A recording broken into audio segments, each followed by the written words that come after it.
Chief Engineer Sarah Chen stood at the main observation deck of Europa Orbital Shipyard, her dark eyes reflecting the shimmer of Jupiter's largest moon below. The massive viewing windows, reinforced with transparent aluminum and diamond-patterned titanium struts, offered a breathtaking view of humanity's greatest achievement in space dock engineering.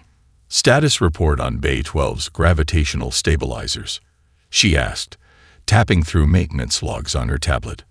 "Operating at 98% efficiency," the station's eye responded.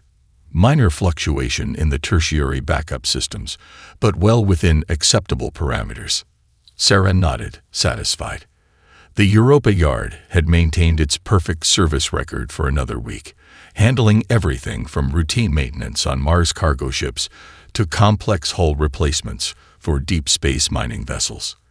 Their reputation for reliability had spread throughout the solar system, earning them the nickname the Fixers. The quiet hum of the station's operations was interrupted by a sudden alert from the long-range sensors.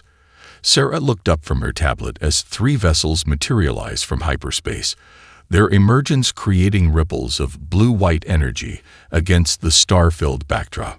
Her eyes widened as she took in their appearance. The ships were unlike anything she'd seen before. Their hulls appeared to be made of living crystal, with geometric patterns that seemed to pulse with internal light. But something was wrong. Deep fractures ran through their crystalline structures, and occasional sparks of energy leaked from multiple breach points. "Multiple distress signals detected," the AI announced. "They're bypassing standard protocols. This is unusual." "What do you mean, unusual?" Sarah asked, already moving toward the main engineering control center. "They're specifically requesting human repair services. The lead vessel's captain is asking for direct communication." Sarah reached her station just as the main screen lit up with the image of the alien captain. The being appeared to be composed of the same crystalline material as the ships, with faceted surfaces that caught and reflected light in mesmerizing patterns. When it spoke, its words were translated into clear English by the station's advanced communication systems. "I am Sextil of the Varix Exploration Fleet," the crystal being announced. "We require immediate assistance from your engineering teams." Sarah maintained her professional composure, though her heart raced with excitement. "This is Chief Engineer Sarah Chen of Europa Orbital Shipyard. We stand ready to help. But I note that you passed at least 3 Xenotech repair stations to reach us. They might be better equipped to handle your specific technology." The crystal being's surfaces shifted in what Sarah interpreted as either amusement or anxiety. "We passed 17 repair stations, Engineer Chen. We chose to travel an additional month specifically to reach a human facility." That statement sent murmurs through the control room. Sarah leaned forward, intrigued. "May I ask why?" "Your ship's construction is far more advanced than anything we typically service. Word has spread," Crystal replied, their crystalline form pulsing with soft light. "Human engineers solve problems that others claim impossible. You adapt. You improvise. You combine technologies in ways that defy conventional wisdom. We need that creativity now." Sarah studied the damage readings appearing on her screens. The ship's exotic construction would present unique challenges, but she'd never turned away a vessel in need. "Can you safely dock? Our gravitational guidance systems might need adjustment for your hull composition." "We have downloaded your docking protocols," Dixital confirmed. "Your station's modular design is impressive, far more adaptable than the rigid structures we typically encounter." As the 3 ships began their careful approach to the docking bays, Sarah couldn't help but smile. Humanity might not have the most advanced technology in the galaxy, but their willingness to experiment, to combine different approaches, and to think beyond conventional solutions had apparently earned them quite a reputation. "Engineering teams to your stations," she announced over the internal comm. "Let's show our visitors why they made the right choice coming here." The massive space dock hummed to life around her, its systems reconfiguring to accommodate the crystalline vessels. Sarah had a feeling this repair job would teach them as much about alien technology as it would teach the aliens about human ingenuity. Sarah led her engineering team through the specialized airlock connecting to Docking Bay 7, where the largest of the Varix vessels now rested. The crystalline ship towered above them, its fractured hull refracting the bay's lighting into countless rainbow patterns across the walls. "Remember," she addressed her team, "standard scanning protocols first. No assumptions about structural integrity, even if it looks solid." She turned to Zixtel, who had joined them in the bay. "With your permission, we'll begin surface diagnostics." The crystalline being's facets shifted in what Sarah was beginning to recognize as agreement. "Proceed, Engineer Chen. Though I must admit confusion at your equipment choices." Sarah glanced at the array of tools her team was deploying. Everything from quantum resonance scanners to old-fashioned mechanical stress gauges spread out across the bay floor. Most alien repair facilities they'd encountered specialized in specific technology levels, but humanity had learned the value of keeping all options available. "Watch," she said simply. The team activated their modular repair pods, uniquely human innovations that could reconfigure themselves based on the task at hand. The pods extended their adaptive scanning arms, adjusting their sensor arrays in real time as they encountered the exotic crystal hull material. Zixtel's crystalline form flickered with surprise. "Your equipment, it's adapting to our hull configuration without prior programming." "Adaptive technology," Sarah explained, studying the incoming data streams. "We designed our repair systems to handle any ship class they might encounter. Sometimes the old ways work best. Sometimes we need cutting-edge tech, and sometimes we need both." To demonstrate, she directed one pod to deploy both a quantum field manipulator and a simple mechanical support strut to stabilize a particularly unstable section of hull. The combination immediately reduced the energy leakage from the crack by 60%. "Fascinating," Zixtel observed. "Most species would have attempted to contain the energy leak purely through quantum fields, yet your mechanical support actually enhances the field's effectiveness." The repair bay came alive with activity as more pods deployed. Each one adapted its configuration to the specific damage it encountered, combining different technological approaches seamlessly. Traditional welding torches worked alongside particle beam stabilizers. Mechanical clamps supported quantum mesh generators. "Your species truly understands redundancy," Zixtel commented, watching a backup steam system activate to support a plasma conduit. "We always considered multiple systems inefficient." Sarah smiled as she adjusted a power flow reading. "Until one system fails, we learned that lesson early in our space development.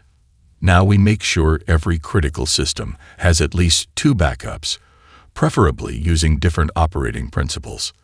The initial scans completed, revealing the full extent of the damage. Sarah whistled softly at the results. The crystal matrix forming the ship's hull had suffered stress fractures throughout its structure, creating a complex web of interconnected damage points. "This is why we sought human engineers," Zixtel explained, their voice carrying a note of what might have been desperation. "Our traditional repair methods can't address such widespread structural damage. The matrix must be repaired as a whole, or the ship's structural integrity will continue to degrade." Sarah finished, already formulating ideas. "We've seen similar damage patterns in our deep-sea structures back on Earth. Different cause, similar effect." She turned to her team. "Maya, bring up the schematics for those experimental coral repair techniques we developed last year. Tom, I want stress analysis comparing crystal matrix patterns to underwater cable networks." Zixtel's form pulsed with surprise. "You're adapting underwater repair techniques for space use. Is that possible?" "That's what we're going to find out," Sarah replied, her mind already racing through potential modifications. Human engineering isn't about following established patterns.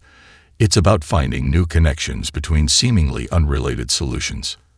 As her team began their detailed analysis, Sarah couldn't help but notice the growing number of Varix crew members gathering at the observation windows above the bay. Their crystalline forms sparkled with what she hoped was anticipation rather than anxiety. Either way, she intended to show them exactly why they'd made the right choice in coming to a human space dock. The holographic display in the engineering lab cast an ethereal blue glow across Sarah's face as she studied the three-dimensional model of the Varix ship's crystal matrix. 20 hours had passed since their initial scans, and the complexity of the damage only became more apparent with each new analysis. "The fracture patterns are remarkable," Maya said, manipulating the display to highlight specific areas. "It's like looking at the stress patterns we documented in the Atlantic deep-sea cables during that earthquake last year." Sarah nodded, rubbing her tired eyes.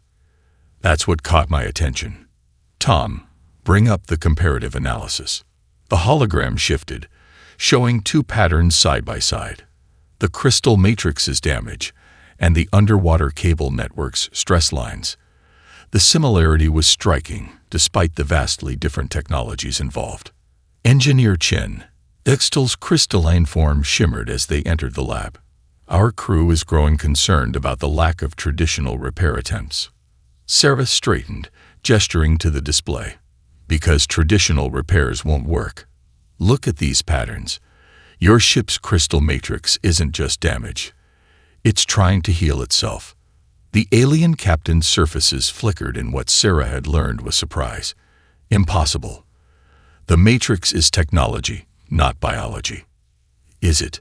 Tom asked, highlighting specific sections. "These energy patterns suggest otherwise. The crystal structure is responding to damage like a living system, but the traditional repair methods are preventing its natural regeneration process." Textile moved closer to the display, their crystalline body refracting the holographic light in mesmerizing patterns. If true, this would explain why conventional repairs have failed. But how can we support the regeneration? Sarah smiled, pulling up another set of schematics. "That's where human ingenuity comes in. We've developed techniques for repairing living coral structures damaged by ocean acidification. The principles are surprisingly applicable here." She manipulated the hologram, showing a simulation of their proposed repair method. "We'll modify our deep-sea pressure stabilizers to create a quantum mechanical support framework. It won't force the crystal to maintain a rigid shape like traditional repairs. Instead, it'll provide a stable environment for the matrix to heal itself." "Using underwater technology to repair a spaceship." Dixtal's tone carried both skepticism and fascination. "The Council of Engineers would consider this approach irregular." "Irregular is our specialty," Sarah replied, bringing up the success projections. "The math supports our theory. We can adapt our coral restoration equipment to generate the right quantum field frequencies. The crystal matrix should respond just like damaged marine life structures." Maya stepped forward, adding her analysis. "We've already tested the field harmonics on a small sample. The crystal's energy patterns showed immediate positive response." The lab door slid open as more of the Varix crew entered, drawn by the discussion. Their crystalline bodies created a spectacular light show as they moved through the hologram's glow. Sarah could sense their mixture of hope and apprehension. "There is risk," she acknowledged, addressing all present. "We'll essentially be treating your ship as a living entity rather than a machine. If we're wrong about the regenerative properties, the damage could cascade," Dixital finished. "Yet doing nothing ensures eventual structural failure." They paused, surfaces shifting in complex patterns. "How soon can you begin?" Sarah brought up the implementation timeline. "We've modified the equipment and run simulations. We can start within 6 hours, beginning with the least damaged sections to confirm our theory." The assembled Varix crew communicated among themselves in crystalline chimes that the translators couldn't quite catch. Finally, Dixtal turned back to Sarah. "Proceed, Engineer Chen. It seems fitting that humans, who so often combine the mechanical and biological in their own designs, would be the first to recognize this aspect of our technology." As the engineering team began their preparations, Sarah couldn't help but wonder how many other alien technologies might have properties they'd never fully explored, simply because they followed conventional wisdom rather than observation. Sometimes the biggest breakthroughs came not from advancing technology, but from seeing familiar patterns in new places. Sarah stood in Europa Orbital Shipyard's main traffic control center, staring at the holographic display of the solar system with a mixture of awe and concern. Dozens of new contacts appeared at the system's edge, each representing an alien vessel heading toward human space docks. Another request from the Centauri border station, Maya reported from her console. 3 HFY ships with quantum drive misalignments. They're asking specifically for human repair techniques. Titan Station reports similar requests, Tom added, scrolling through incoming messages. A Meridian cargo fleet needs hull regeneration. They mentioned hearing about our crystal matrix restoration project. Sarah watched as more ships dropped out of hyperspace, their signatures appearing like stars coming to life across the display. How many dock requests are we looking at now? 47 vessels from 12 different species, the station's eye responded, all citing recent successes with human engineering methods at other facilities. A gentle chime announced an incoming transmission. The main screen lit up to show a familiar crystalline form, but not distal. This Varix's patterns were more elaborate, suggesting a higher rank. Engineer Chen. The being's translated voice carried clear respect. I am High Engineer Kexler of the Varix Engineering Division. News of your successful crystal matrix restoration has reached our homeworld. Sarah straightened, remembering the intensity of that first breakthrough repair. The credit belongs to the entire team, High Engineer. We simply applied existing principles in new ways. Precisely why I'm contacting you. Kexler's form sparkled with enthusiasm. Your repair methods have inspired similar innovations across the sector. Are you aware of what occurred at the Proxima Centauri repair facility? She wasn't, but before she could respond, Tom brought up a report on his screen. A human engineering team adapted mining equipment to repair a fractured gravity drive. He let out a low whistle. That's not supposed to be possible. Neither was repairing our crystal matrices, Kexler noted. Yet you succeeded by seeing connections others missed. Similar reports are emerging throughout local space. Maya's console chimed again. Speaking of which, Ganymede Station just reported success using modified Earth electronics to stabilize a quantum computer core.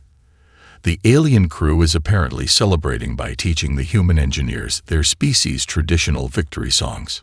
Sarah couldn't help but smile at that image. It seems our reputation for unconventional solutions is spreading. More than you realize. Kexler's form pulsed with what seemed like amusement. The Galactic Engineering Council has taken notice. Your species' approach to combining technologies and adapting solutions from seemingly unrelated fields has sparked considerable interest. More ships appeared on the system display. A HFY science vessel, its sleek hull gleaming with embedded technology. A massive Meridian freighter, its organic metal composite surface rippling like waves. Even a small fleet of crystalline ships, similar to the Varix, but with patterns suggesting a different clan. We're going to need more docks, Tom muttered, studying the incoming traffic patterns. Already handled, Sarah replied. I submitted plans for expanding our modular repair bays last week. We'll adapt cargo containers into temporary repair facilities if needed. She turned back to Kexler's image. Please assure the Council that we stand ready to assist any vessels requiring our services. The crystalline being's surfaces shifted in what she now recognized as approval. Your adaptability extends even to your facilities. Most species would simply turn away excess traffic. That's not the human way, Sarah said firmly. If there's a problem, we find a solution.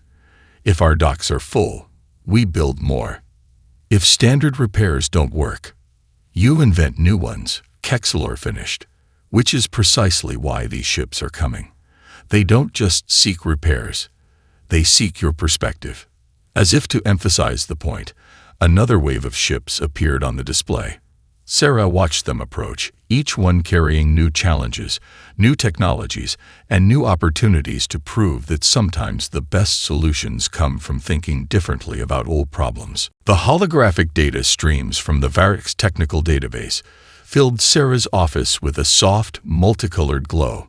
She'd been studying the historical engineering records for hours, trying to understand why alien species consistently approached certain technical problems the same way, ways that were often fundamentally different from human methods. "There's a pattern here," she muttered, manipulating the three-dimensional display. "Maya, can you overlay the technological development timelines for all species we have data for?" Maya nodded, her fingers dancing across the control panel. Multiple streams of data merged into a single comparative chart, showing the progression of technological advancement across different alien civilizations. "That can't be right," Maya said, frowning at the display. "Run the analysis again." Sarah leaned forward, her eyes widening as she studied the results. "No need. This is real. Look at the development paths. They're almost identical. Different species, different worlds, but they all followed the exact same technological progression." "Not us, though," Maya pointed out, highlighting Earth's developmental timeline in contrast. "Human technological advancement looks completely different." Sarah stood up, walking through the hologram as she thought. "Computer, show me the points of earliest rapid technological acceleration for each species." The display shifted, highlighting specific moments in each civilization's history. A pattern emerged. Each species showed a dramatic leap forward after discovering certain artifacts or ruins. "They all found instruction manuals," Sarah breathed, the realization hitting her. Ancient technology left behind by previous civilizations. They each built upon those foundations, following the same technological roadmap. But humanity never found those artifacts, Maya said slowly, understanding dawning in her eyes. "We had to figure everything out from scratch." The office door chimed, and Zixtal entered, their crystalline form now fully repaired and gleaming. They paused, observing the holographic display. "You've discovered our secret." "Not just yours," Sarah replied, gesturing to the data. "Every advanced species we've encountered. You all built your technology based on discovered artifacts, didn't you?" Zixtal's surfaces shifted in acknowledgement. "The precursor archives guided our development. We assumed humans had found similar artifacts, but approached them differently. Learning that you developed independently, their form flickered with what might have been embarrassment. It explains much." Sarah manipulated the display again, highlighting specific technological convergence points. "That's why our solutions seem so innovative to you. We weren't following any predetermined path. We had to experiment, fail, and adapt. A blessing disguised as a handicap," Zixtal observed. "Without the archives to guide you, humans learn to solve problems creatively. You develop technologies in combinations we never considered because we were taught there was a correct way." Maya pulled up the repair logs from the past month. "Like using underwater repair techniques on crystal matrices or adapting mining equipment for gravity drive maintenance." "Precisely," Zixtal agreed. "The archives taught us to pursue perfect solutions using standardized methods. Humans, through necessity, learned that imperfect solutions combining multiple approaches often work better." Sarah thought about the implications. "That's why you're all so interested in our space docks. We're not just fixing your ships, we're demonstrating entirely new ways of thinking about technology and challenging assumptions that have guided our development for millennia," Zixtal added. "Many find this uncomfortable. Others, like myself, see it as an opportunity for growth." The display shifted again, showing the current traffic in the solar system. Dozens of alien ships waited near every human repair facility, each seeking not just fixes for their vessels, but insights into humanity's unique perspective. "We should document this," Sarah decided, already formulating plans. "Create a database comparing standard alien repair procedures with our adaptive solutions. Show why combining technologies and thinking creatively can." She stopped as she noticed Textil's crystalline form vibrating in what she now recognized as their version of laughter. What's amusing? Even now, you seek to innovate and share knowledge, Textil replied. Most species guard their technological advantages. Humans seem determined to teach others how to think differently. Because that's how we advance, Sarah said simply. Not by keeping secrets, but by sharing ideas and building on each other's innovations. The emergency alert pierced through Europa Orbital Shipyard at 300 station time. Sarah was out of bed and rushing to the control center before the second tone finished sounding. Status report. She called out, entering the room to find her team already assembled, their faces illuminated by the red emergency lighting. Power grid cascade failure in the Varix flagship, Maya reported, her fingers flying across the holographic controls. The crystal matrix repair we performed is destabilizing. Tom pulled up the detailed scans. The initial repair is holding, but it's causing unexpected resonance patterns throughout their primary systems. Traditional stabilization methods are failing. Through the observation window, Sarah could see the massive crystalline vessel. Waves of energy rippled across its surface, creating beautiful but terrifying patterns of light. Several sections had already begun to darken, indicating power loss. Textil materialized in the control center through their emergency transport system, their crystalline form fluctuating with obvious distress. Engineer Chen, our readings indicate total system failure within 2 hours if this continues. Show me the resonance patterns, Sarah demanded, studying the complex wave formations dancing across her screens. The mathematics behind them seemed familiar somehow. Wait, she muttered. I've seen this before. Computer, display the harmonic analysis from last year's deep-sea welding project, the one where we had to account for tidal forces. The patterns appeared side by side, and Sarah's heart jumped. There, the crystal matrix isn't just failing. It's being influenced by external forces we didn't account for. The repair is perfect, but the environment is wrong. Jupiter's magnetic field, Maya realized, running the calculations. It's creating subtle resonances in the crystal structure. Our repair technique works, but we need to adapt it to space conditions. Sarah finished. Ixtal, we need to try something unprecedented. We want to modify our deep-sea welding techniques for vacuum use. Right here, right now. The alien captain's form shimmered with uncertainty. No species has ever attempted to combine pressure-based welding with crystal technology. The risk of catastrophic failure is better than certain failure if we do nothing, Sarah interrupted, already moving to the equipment bay. Maya, reconfigure the welding units for vacuum operation. Tom, I need you to calculate the exact resonance frequencies we need to counter Jupiter's influence. The engineering bay erupted into activity. Technicians rushed to modify equipment that was never designed for this kind of operation. Sarah's mind raced through calculations and possibilities, combining theoretical physics with practical engineering experience. First test ready, Maya announced, her voice tense. Sarah looked at Sextal. We need your permission. This could either save your ship or proceed. The crystalline being decided. You have proven that human intuition often sees solutions where our ancient knowledge fails.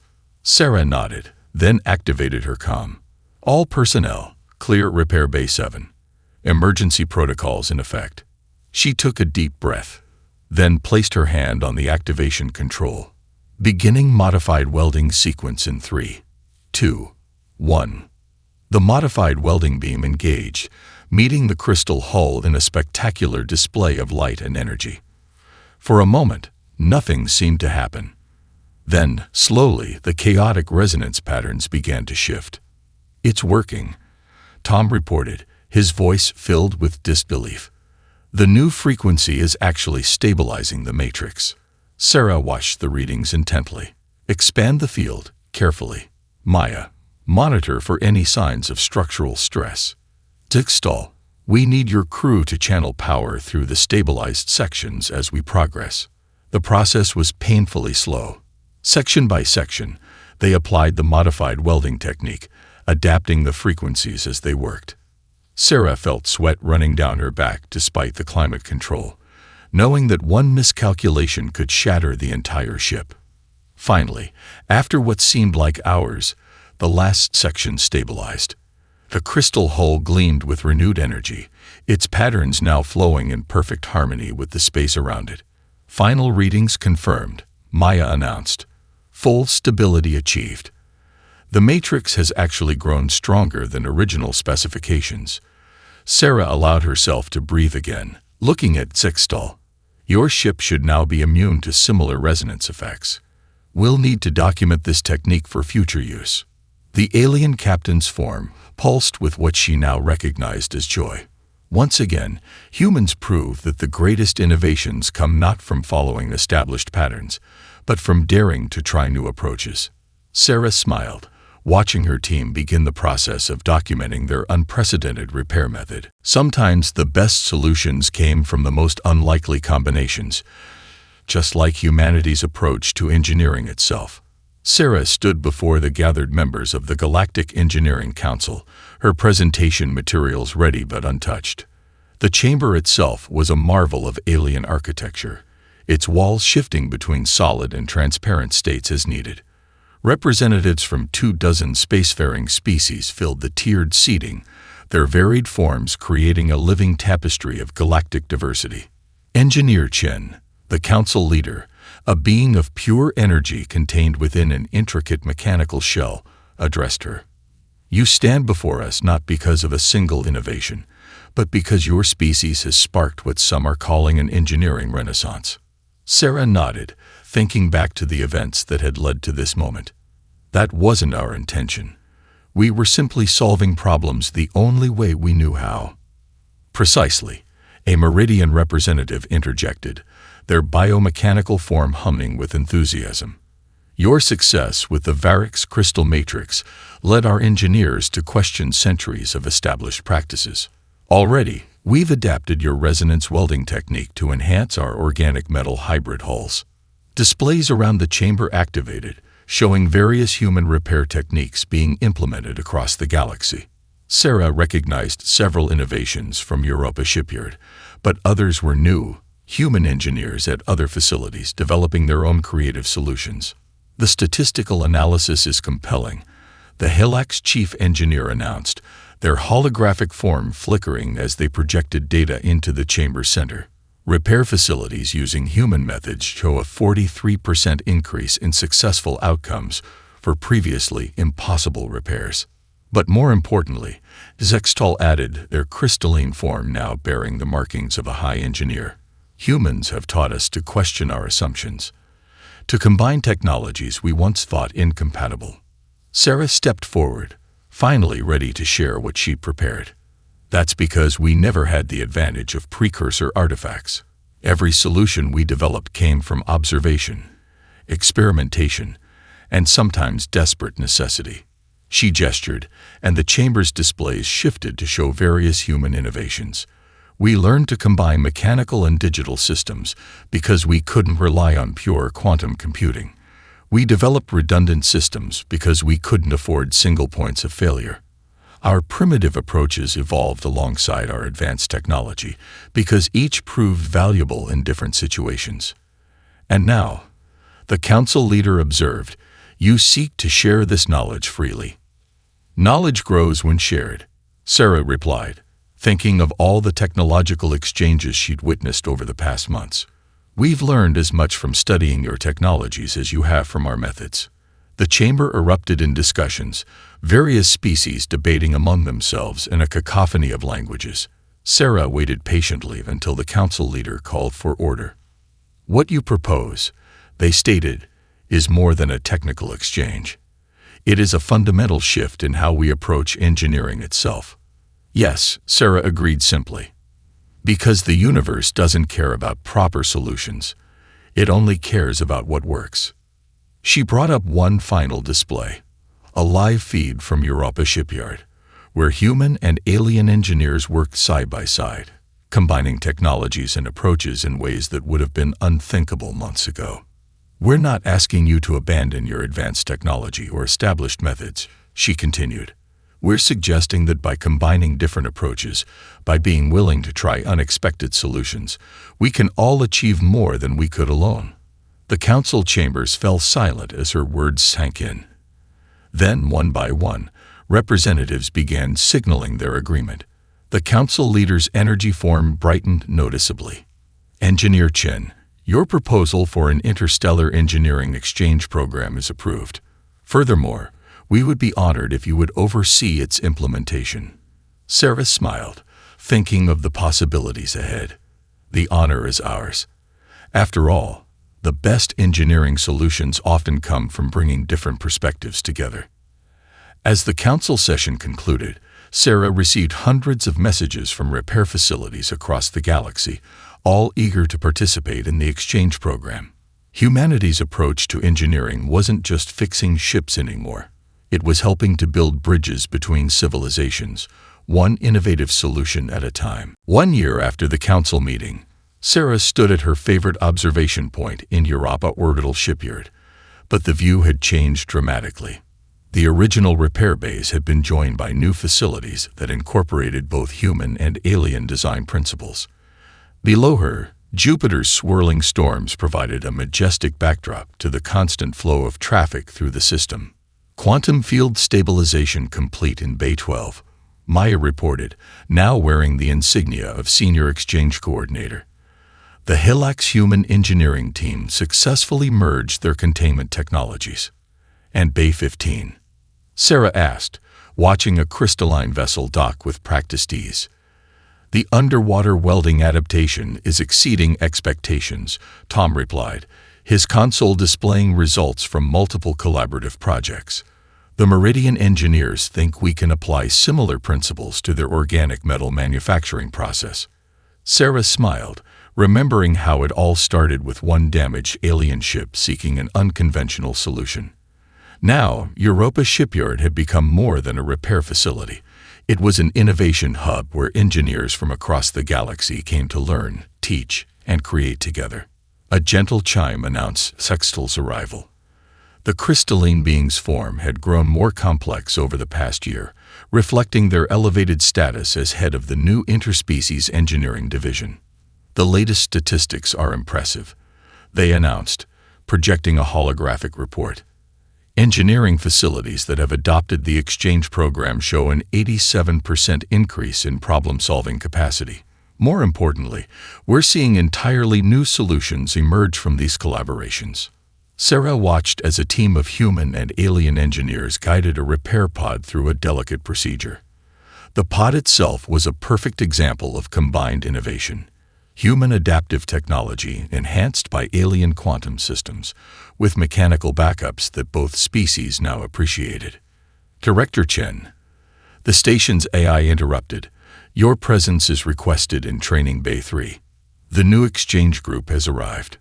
Sarah nodded to her colleagues and made her way to the training facility. Inside, she found a diverse group of engineers, some human, others representing various alien species. All of them were here to learn the art of innovative problem-solving. "Welcome to Europa Shipyard," she began, looking at each eager face. "You're here because you understand that the best solutions often come from unexpected places. We don't just fix ships here. We break down barriers between different engineering philosophies." She activated the bay's main display, showing their latest project. This is a Varix crystal matrix merged with Meridian organic metal technology, stabilized by modified human deep-sea equipment. A year ago, everyone would have said this combination was impossible. Now it's becoming standard practice. A young human engineer raised her hand. "But how do we know which technologies to combine? There are so many possibilities." "That's exactly what you're here to discover," Sarah replied. "Forget about advanced versus primitive technology. Focus on understanding the principles behind each system. Sometimes the simplest solution works best. Sometimes you need cutting-edge quantum physics. Usually, you need both." She gestured to the repair pod waiting nearby. "Today, you'll start by learning each other's basic repair techniques. Tomorrow, you'll begin finding ways to combine them. Some attempts will fail. That's part of the process. What matters is that you keep experimenting, keep questioning, and keep learning from each other. As the training session began, Sarah watched the various species working together, sharing ideas and perspectives. In one corner, a Helix engineer was explaining quantum field theory to a fascinated human. Nearby, a human technician demonstrated basic welding techniques to a group of alien observers who were amazed by the elegant simplicity of the process. This, she realized, was the true legacy of human spacedocks. Not just fixing ships, but building bridges between different ways of thinking. Each species brought their own knowledge and perspectives, and together they were creating something greater than the sum of their parts. The observation windows framed Jupiter's eternal storms as ships of all designs came and went. Each vessel carried stories of human ingenuity, alien wisdom, and the endless possibilities that emerge when different species work together, learning from each other's strengths and overcoming their limitations. Human engineering had indeed changed the galaxy, not by dominating it, but by helping to unite it, one innovative solution at a time.